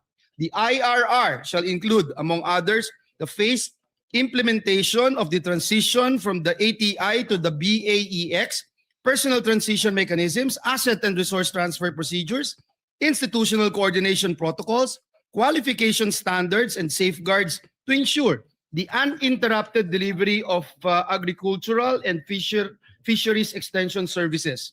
Unjustified or willful failure or refusal of the concerned agencies to promulgate the implementing rules and regulations, IRR, within the specified period shall subject the heads of these government agencies to administrative penalties under applicable civil service laws. Should the IRR contain provisions that are contrary to this act, the head of the government agencies responsible for such provision, when done in bad faith or with gross negligence, shall be held administratively liable. I submit, Mr. What President. does the sponsor say? Accepted, Mr. President. Any objection? Hearing none, amendment is carried. Thank you very much, Mr. President. We'd like to put on record our sincerest thanks and gratitude to our distinguished sponsor of the measure. Thank you, Mr. President. Thank you, dear colleague. We'd like to thank Senator Joel for his amendments. Mr. President, with the permission of the majority leader, we just have a few more amendments for this measure. Please proceed. Yes, Section 4, creation of the Bureau of Agriculture Extension, BAEX, first paragraph, on page 3, line 27, between the words agriculture and extension, insert the phrase and fisheries. And on the same line, delete the acronym BAEX and replace with the acronym BAFEX. This shall be an omnibus amendment in the bill to reflect the name of the new DA Bureau, which is the Bureau of Agriculture and Fisheries Extension, or BAFEX. The first paragraph of Section 4 as amended shall now read as follows. Creation of the Bureau of Agriculture and Fisheries Extension, BAFEX. The Agriculture Training Institute is hereby transformed and strengthened into the Bureau of Agriculture and Fisheries Extension, hereinafter referred to as the BAFEX. It shall be a line bureau in the Department of Agriculture under the supervision of the Undersecretary for Operations. As a line bureau, it shall maintain physical offices at the national, regional, provincial, and municipal levels. So move, Mr. President. Any objection? Hearing none, amendment is approved. On the same Section 4, second paragraph, on page 4, line 4, after the word section, delete the number 8 and replace with number 9. and it shall now read as follows. The BAFEC shall be headed by a bureau director with 2 assistant directors at the national level who shall head the technical services and administration and finance service. Technical service and administration and finance service respectively. It shall further be comprised of such other personnel nationwide as indicated in the plantilla under Section 9. So moved, Mr. President. Is there any objection? Hearing none, amendment is approved. Thank you, Mr. President. Section 9, plantilla of BAFEX personnel. First paragraph, on page 6, line 25 to 31. Starting from the word agriculture, on line 25, delete the rest of the paragraph ending with the word country on line 31 and replace with the following. Director, Provincial Agriculture Extension Officer, Assistant PAEO, and Agriculture Extension Workers, AEWs. The department shall provide the details of the plantilla reflecting a minimum of 3 AEWs in every municipality in the country. The first paragraph of Section 9 shall now read as follows. Section 9, plantilla of BAFEX personnel. There shall be a plantilla of positions in the BAFEX, namely Bureau Director, 2 Assistant Directors, Regional Director, Provincial Agriculture Extension Officer, PAEO, Assistant PAEO, and Agriculture Extension Workers, AEWs.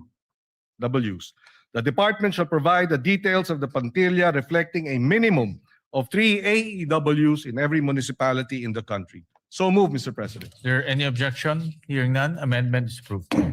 Section 9, third paragraph. On page 7, delete the entire paragraph on lines 5 and 6 and replace with the following paragraph. The basic salary grade for Agriculture 1 shall be salary grade 13 in the government salary grade scale, consistent with Republic Act 12215 or the Philippine Agriculturist Act. So move, Mr. President. Is there any objection? Hearing none, amendment is approved. Mr. President, on page 7, delete lines 15 to 16 and replace with agriculture officers, workers shall be entitled to appropriate representation allowance and traveling allowance rata in accordance with existing regulations. So move, Mr. President. Is there any objection? Hearing none, amendment is approved. Penultimate amendment, section 16 on appropriations, first paragraph on page 9, line 25. After the word for, delete the word personal and replace with personnel. The first paragraph of section 16 shall now read as follows. Section 16, appropriation for the first year of implementation of this act. The amount of 10 billion pesos shall be appropriated for personnel services and operation and capital budget requirements of BAFEX. It shall be sourced out of the total budget of the department. So move, Mr. President. Is there any objection? Hearing none, amendment is approved. And finally, on the title of the bill, the following, the omnibus amendment approved earlier. The title shall now read as follows.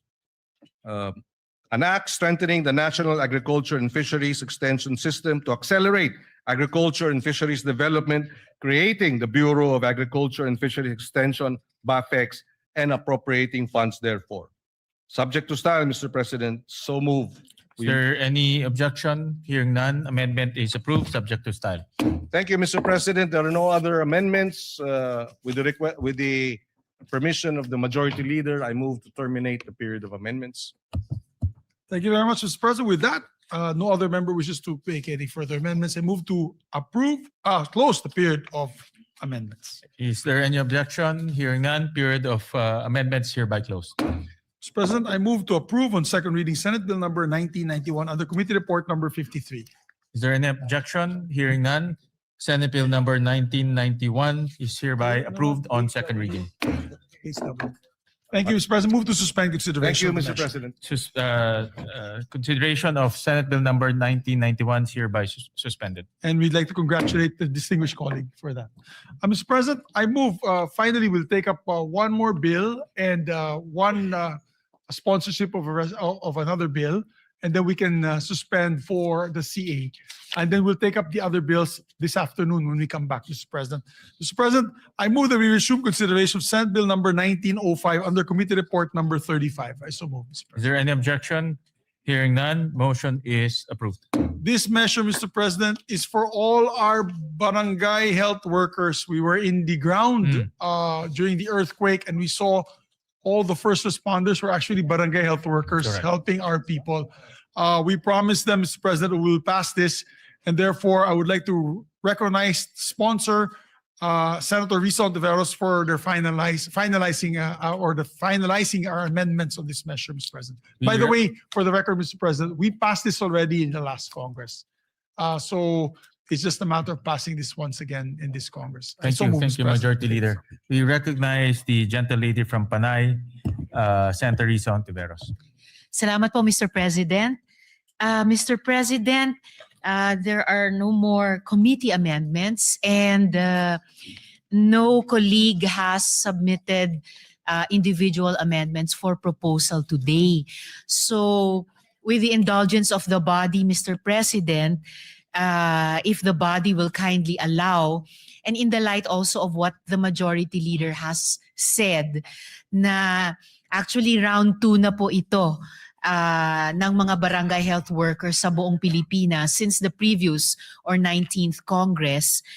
If the body will allow, Mr. President, I respectfully move with the indulgence of the majority leader that the body closes the period of amendment on Senate Bill number 1905, Mr. President. Yes. This is actually the second time around this bill Yes, came Mr. to the floor. President. Yes, Mr. And President. last time we actually approved it. Unfortunately, hindi ho siya natuloy. No? So Yes. with that, Senator Erwin is raising his hands. We recognize Senator Erwin Tulfo. Just a short manifestation, Mr. President, Madam Chair, our sponsor. Kailangan na po siguro talaga nating ipasaho ito. Kailangan po dahil ito po ay ang ating pong mga barangay health workers, mga first responders. Ito po nakita natin nung nagdaang earthquake sa Mindanao, sila po ang nauna. Ang mga barangay health workers po natin, ginagamot po yung may mga sugat at nag-iikot po sa iba't ibang barangay. Doon po sa Sarangani, doon po sa General Santos City. At hindi lang po sa lugar na yan, kundi sa iba't ibang panig ng ating bansa na kapag tinamaan po ng mga unos, kalamidad, sila po ang unang-unang mga rumiresponde sa mga bahay-bahay. So, ika nga, I believe it is high time that we must pass this Senate bill alang-alang po sa kanila. And it is our way of saying thank you for your service. Maraming salamat, Mr. Thank you President. for that, Maraming salamat, Madam Sponsor. Thank you for that manifestation, Senator Erwin. I believe last night was Senator JV who sponsored this bill. No? Kaya ho, That's dumaan right, na ho Mr. to sa maraming debate at sa wakas, nandito tayo ulit para aprubahan. Thank you very much, Mr. President. With that, I move that we close the period of amendments. Is there any objection? Hearing none, the period of amendments hereby closed. Salamat, move- Mr. President. Thank you, Mr. President. Mr. President, move to approve on second reading Senate Bill number 1905 under Committee Report number 35. So Is there any objection? Hearing none, Senate Bill number 1905 is hereby approved on second reading. Mr. President, I move congratulations. Congratulations to the sponsor. The barangay health workers and the Majority. sponsor, Salamat, Mr. Mr. President. President. Congratulations. And to the Senate.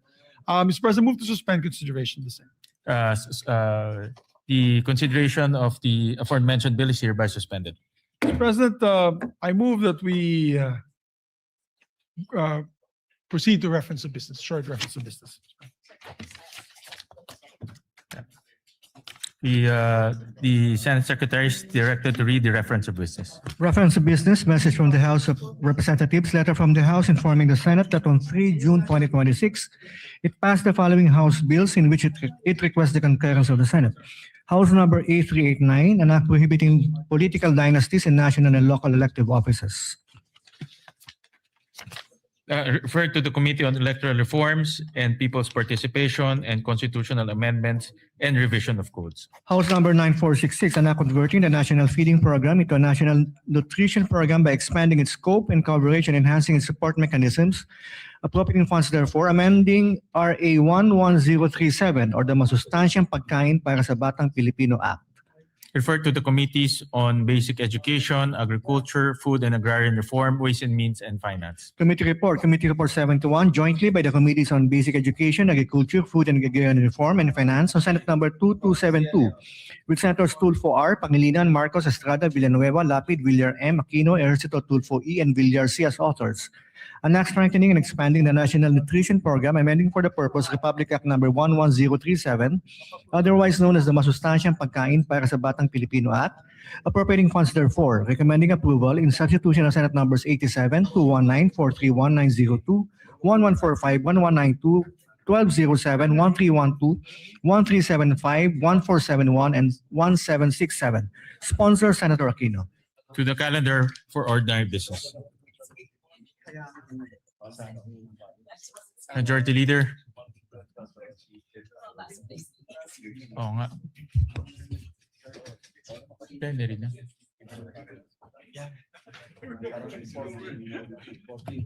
Thank you very much, Mr. President. Mr. President, before we recognize our distinguished sponsors of the measure, we'd just like to welcome also to the plenary our dear colleagues from the House of Representatives, members of the Commission on Appointments. We welcome our colleagues from the Commission on Appointments, Excited na po particularly sila. our Excited na po sila. counterparts from the House of Representatives. Yes, thank you, Mr. President. We welcome them with open arms to their House of the Senate, Mr. President.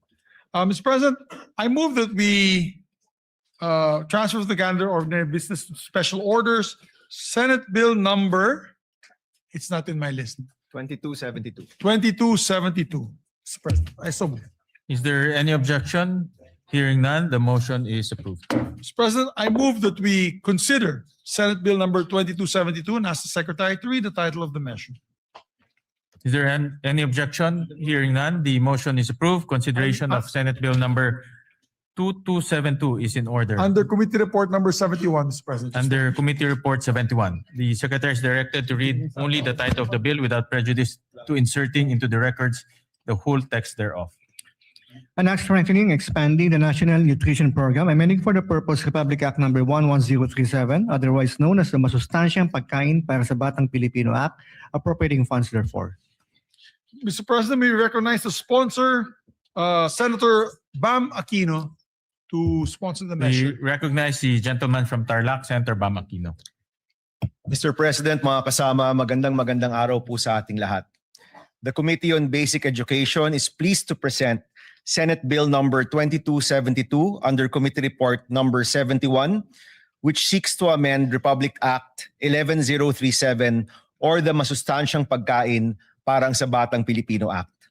Nais po natin pasalamatan ang ating mga kasamahan sa komite, ang EDCOM2 at ang iba't ibang ahensya na katuwang natin sa pagsulong ng panukalang ito. Sa lahat po ng mga pangyayari sa Senado sa nakaraang buwan, ang reformang ito na para sa kabataang nangangailangan at para sa kabataang nagugutom, ang isa po sa nakapanghihinayang po talaga na naantala ng ilang linggo. Mr. President, mahalagang tugunan po ang matagal ng issue ng stunting sa kabataang Pilipino. Ayon po sa ulat ng EDCOM2, sa loob ng 20 taon, mula year 2000 hanggang 2020, nananatili ang problema ng stunting sa ating kabataan. Currently, 26.7% of Filipino children under 5 years old are stunted. Ibig sabihin po, isa sa bawat 4 na kabataan ay hindi naaabot ang kanilang tunay na potensyal. They will carry the lifelong burden of undernutrition. Hindi po natin malulutas ang krisis sa edukasyon kung hindi po natin tututukan ang isa sa mga ugat nito, ang kakulangan sa nutrisyon na nagsisilbing hadlang upang epektibong matuto ang mga estudyanteng Pilipino. Ang ating pong panukala ngayon ay hindi lamang isang feeding program. Ito po ay reforma sa edukasyon, isa pong public health strategy at isa pong hakbang sa pagpapaunlad ng human capital ng ating bansa. Meron pong matatag na ugnayan sa pagitan ng nutrisyon at edukasyon. Ang isang gutom na bata ay hindi makakapag-focus. Ang isang malnourished na utak ay nahihirapan na maalala ang pinag-aralan sa eskwelahan. Ang expanded National Nutrition Program na ito ay tutugon sa isa sa pinakamalaking reformang kinakailangan ng ating sistema sa edukasyon. Noong ating pong unang termino, tayo rin po yung nag-sponsor ng RA 11037. Ngunit sa halos isang dekada ng implementasyon, nakita rin po natin ang mga gap o puwang sa sistema. Our goal today is to bridge those gaps through three major reforms. Una po, sa ilalim ng ating bagong expanded National Nutrition Program, magkakaroon ng life stage approach mula sa tamang nutrisyon ng buntis na mga nanay hanggang sa mga sanggol, sa mga toddler, hanggang sa mga school-age children, hanggang sa mga kabataan sa high school. Ibig sabihin po, sa lahat ng essential developmental stages ng ating kabataan, meron pong masustansyang pagkain para sa mga nangangailangan. Ginagawa rin po nating universal ang feeding para sa lahat ng batang nasa kinder to grade 3. Ibig sabihin po, lahat ng mga bata sa kinder to grade 3 sa ating public school ay makakakuha ng masustansyang pagkain. Isa po ito sa pinakamahalagang hakbang at pinakamalaking reforma para tugunan ang krisis sa nutrisyon at sisiguraduhin po natin na tuloy-tuloy ang pag-aalaga. Pangalawa, malinaw na accountability at data governance. Nilinaw rin po ng panukalang ito ang mga tungkulin ng DOH, DSWD, DepEd, NNC, DILG at iba't iba pang mga ahensyang patungo sa nutrisyon ng ating kabataan. Sa pamamagitan po nito, may iwasan ng overlap at masisigurado na may nakatutok sa nutrisyon ng bata sa bawat edad. Sisimulan din po ang isang Universal Health Record or UHR. Sa pamamagitan ng tama at updated na data tungkol sa nutrisyon, mas madali rin pong matututukan at mababantayan ang paglaki ng bawat bata mula barangay hanggang sa paaralan. Pangatlo po, ang pag-uugnay sa lokal na produksyon. Isa pong pinaglaban din po ni Senator Kiko Pangilinan.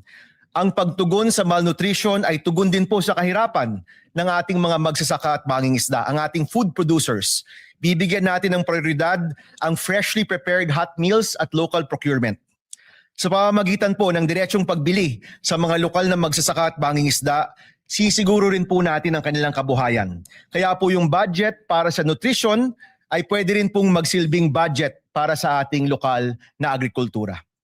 Tulad din po ng ating Classroom Building Acceleration Program or CAP Act, maaaring bigyan ng suporta ang mga LGU na merong effective na feeding or nutrition programs.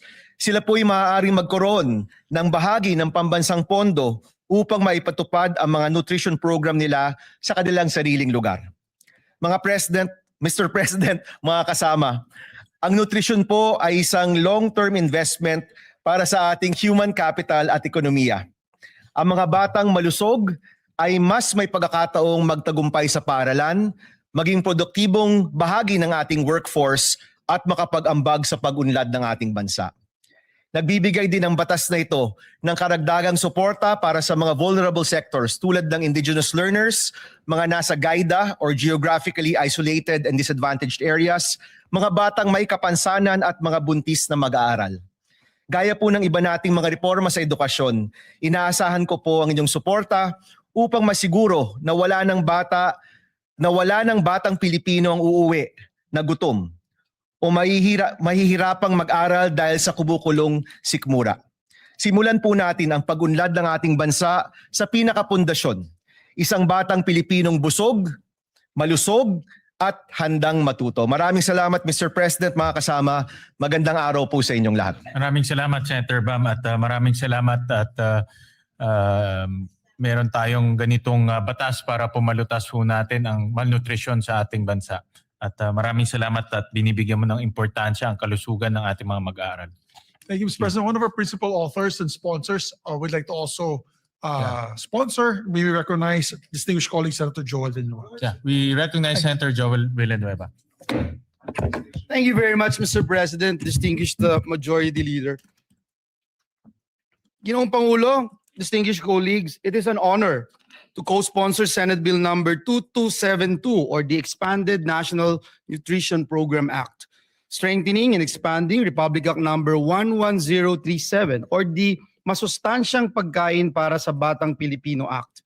As one of the authors of this particular measure, having filed Senate Bill number 1145, we'd like to put on record our sincerest thanks and gratitude to the sponsor of the measure, our chairperson, Senator Bam Aquino, for pushing for this timely amendments to the law. Ginoong Pangulo, kapag po ang isang batang Pilipino ay pumapasok sa paaralan, na wala pong laman ang sikmura, hindi lang po yan ang walang laman. Unti-unti rin pong nauubos ang kanyang pag-asa. Because before a child can dream, before a child can learn, before a child can succeed, he needs to be fed and nourished. According to UNICEF, Mr. President, nearly 1 in every 3 Filipino children under 5 years old is chronically malnourished. Sa BARM nga po, umaabot pa raw po sa 45.2% ang stunting rate ng mga bata. Mas mataas pa po ito, Ginoong Pangulo, sa nakakaalarma ng 28.8% na stunting rate ng buong bansa. Habang tayo po ay narito ngayon sa bulwagang ito, may batang Pilipinong pumapasok sa paaralan na tubig lang ang laman ng kanyang tiyan. May batang hirap na mag-concentrate sa klase dahil siya po ay gutom. At may mga magulang na pinipiling huwag kumain para lang may maihain naman para sa kanilang mga anak.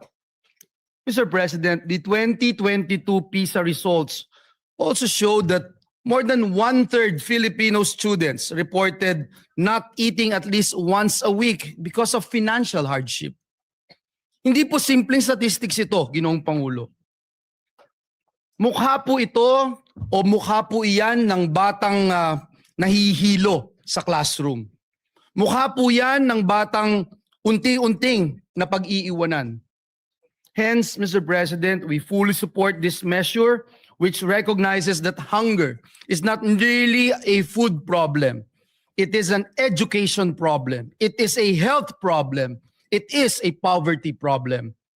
Mr. President, distinguished colleagues, the true measure of a nation is how it treats its children. Kung gusto po nating magkaroon ng matatag na ekonomiya, dekalidad na edukasyon at produktibong mamamayan, magsimula po tayo sa pinakapayak ngunit pinakamahalagang pangangailangan, ang masustansyang pagkain. Kaya naman po sa panukalang batas na ito ay laban po ito sa kontragutom, laban kontra gutom, laban kontra stunting, laban kontra kahirapan at laban para sa kinabukasan ng bawat batang Pilipino. Naniniwala po tayo, Ginoong Pangulo, na kapag busog ang bata, mas malakas at mas ganado po siyang mangarap. Mas handa po siyang matuto at mas handa po siyang lumaban sa buhay. At kapag ang batang Pilipino ay lumaking malusog, ang buong bayan po ang aangat. Dahil walang batang Pilipino ang dapat matulog na gutom at walang batang Pilipino ang dapat mangarap ng walang laman ng tiyan. Muli, Ginoong Pangulo, maraming salamat at pagpalain po tayong lahat ng ating Panginoong Diyos. Maraming salamat, Senator Joel Villanueva. We recognize the gentleman from Pampanga, Senator Kiko Pangilinan. Maraming salamat, Mr. President. Just a quick manifestation. We will submit our co-sponsorship speech for this measure. We congratulate Senator Bam Aquino for marshalling this through. Nung nakaraang 2 kampanya po natin ay pagkain at gutom ang ating tinututukan. Kaya ito'y isa sa mga mahalagang panukalang batas na dapat lamang ay maipasa kaagad. Isang pondo, Mr. President, 4 ang tinutugunan. Kahirapan, kalusugan, edukasyon, at agrikultura at pangingisda, Mr. President. 4 ang tinutugunan, 1 pondo, Mr. President. Hindi lang gutom ng ating mga kababayan, ang ating mga anak, pati ang gutom ng ating mga magsasaka at mangingisda na maibenta ng tama ang kanilang ani at huli para gumanda ang kanilang kita, matutugunan din ng panukalang ito. Kaya we will submit our co-sponsorship speech and we thank Senator Bam Aquino for marshalling this measure. Maraming salamat, Mr. President. Thank you. Thank you very much. We also recognize the gentleman from Palawan, Senator Erwin Tulfo. Mr. President, distinguished colleagues, I rise today to manifest my full support on Senator Bam Aquino's bill and formally co-sponsor the bill on the expanded National Nutrition Program under Committee Report number 71. Section 15, Article 2 of our 1987 Constitution explicitly mandates that the state shall protect and promote the right to health of the people. Yet, despite our past legislative efforts, we are cognizant of the stark reality that child malnutrition remains a formidable crisis in our country. Under Republic Act number 11037 or the Masustansyang Pagkain para sa Batang Pilipino Act, our national feeding program is currently limited to a period of 120 days. Mr. President, this is simply insufficient to sustain the nutritional requirements of our growing children from prenatal period to their school age years. Hindi naman po nawawala ang gutom at malnutrisyon pagkalipas ng 120 days. Sa katunayan, karamihan sa mga kaso ng stunting ay nagsisimula sa unang yugto ng buhay ng isang bata. Kaya kinakailangan ang tuloy-tuloy at pangmatagalang interbensyon. It is for this reason that I also filed Senate Bill number 1471. Through this measure, we seek to extend the national feeding program. Furthermore, this bill represents an opportunity to simultaneously uplift another marginalized sector by harmonizing this measure with Section 11 of Republic Act number 11321 or the Sigip Saka Act. We mandate the direct purchase of agricultural and fishery products from accredited farmers and fisher folks cooperatives. Mr. President, by linking our national feeding initiatives directly with our local producers, we combat the hunger that impairs our students' ability to learn, and we secure reliable livelihood for our agriculture sector. Win-win solution para sa ating mga mag-aaral at magsasaka. I therefore co-sponsor this vital measure and earnestly urge my distinguished colleagues to please support its swift passage. Maraming salamat po, Mr. President. Majority Leader. Thank you very much, Mr. President. Mr. President, we congratulate the sponsors for this timely measure. We were talking about it with the Senate President really quick, just a quick manifestation. We have one of the shortest populations in Southeast Asia. There was a study recently made, and I read about it. Short in height, Mr. President, because of stunting due to malnourishment and malnutrition. And the fact is that we're a basketball-loving country. So if we do not address this, sayang naman yung pagmamahal natin sa basketball. As a matter of fact, nilampasan na po tayo ng leaps and bounds ng Vietnam and Thailand. The children's height or the height average of Vietnam and Thailand, matatangkad na sila. Because early on, they had promoted this school feeding program and nutrition program. So I'd like to thank Senator Joel Villanueva and Senator Bam Aquino for this measure, Mr. President, and we hope to pass this as soon as possible time. Majority Leader, Yes, with Mr. just a short manifestation with the intervention of the Senate, Senator Bam, and the rest of our colleagues, we managed to increase the feeding program in DepEd to 28 billion pesos. So right now, ang target this year is to have universal feeding for kindergarten, grade 1, for 180 days. No? So araw-araw mapapakain na sila. And this bill bodes well with that budget because we need to institutionalize that. No? And kaya timely ho itong bill na ito para ma-institutionalize yung budget na inilagay ho natin. Thank you. Thank you very much, Mr. President. We need to do this and act on this measure with haste. Mr. President, I move to suspend consideration of the measure to allow our colleagues to study the measure further. Is there any objection? Hearing none, the aforementioned bill is hereby suspended. Mr. President, we'd just like to designate, before we suspend for the CA, we'd just like to designate the members of two bicameral conference committees that will happen very soon. I move that the Senate President rather designate the Senate conferees to the Conference Committee on the Disagreeing Provisions of Senate Bill number 1981 and House Bill number 4744. These are the bills on Private Basic Education Vouchers Assistance Act, Mr. President. Is there any objection? Hearing none, the following are designated conferees on the disagreeing provisions on Senate Bill number 1981 and House Bill number 4744. Senator Bam Aquino as chairperson, Senate President Win Gatchalian as the author of this bill, and Senator Joel Villanueva. For the minority, Senator Lauren Regarda and Senator Camille Villar. Thank you very much, Mr. President. Mr. President, I move also that we proceed with the Senate President's designation of Senate conferees to the Conference Committee on the Disagreeing Provisions on Senate Bill number 1966 and House Bill number 6636. This is the bill institutionalizing the assistance to individuals in crisis situations act. I so move, Mr. President. Is there any objection? Hearing none. The following members are hereby designated as Senate conferees on the Conference Committee on Disagreeing Provisions on Senate Bill number 1966 and House Bill number 6636. They are Senator Erwin Tulfo as chairperson, members for the majority, Senator Ping Lacson, Senator Lito Lapid, Senator Vicente Soto III, and for the minority, Senator Bongo. Thank you, Mr. President. And also for the record, Senator Kiko Pangilinan would like to be co-author and co-sponsor of the committee report of Senator Bam, as well as yours truly, Mr. President, Yeah. if it can be made also co-sponsor and co-author. So recorded. Thank you. And Senator Rafi Tulfo as well, Mr. Yes, President. so recorded. Thank you, Mr. President. Mr. President, I move that we also elect, we have the list of the minority members to the CA so that they can also participate in today's commission on appointments. This list had come from the office of Senator Pia Cayetano. Mr. President, I move that we elect the following senators as members of the commission on appointments on the part of the minority: Senator Rodante Marcoleta, Senator Christopher Bongo, Senator Aimee Marcos, Senator Loren Legarda, and Senator Jinggoy Estrada. I so move. Is there any objection? Hearing none, the motion is approved.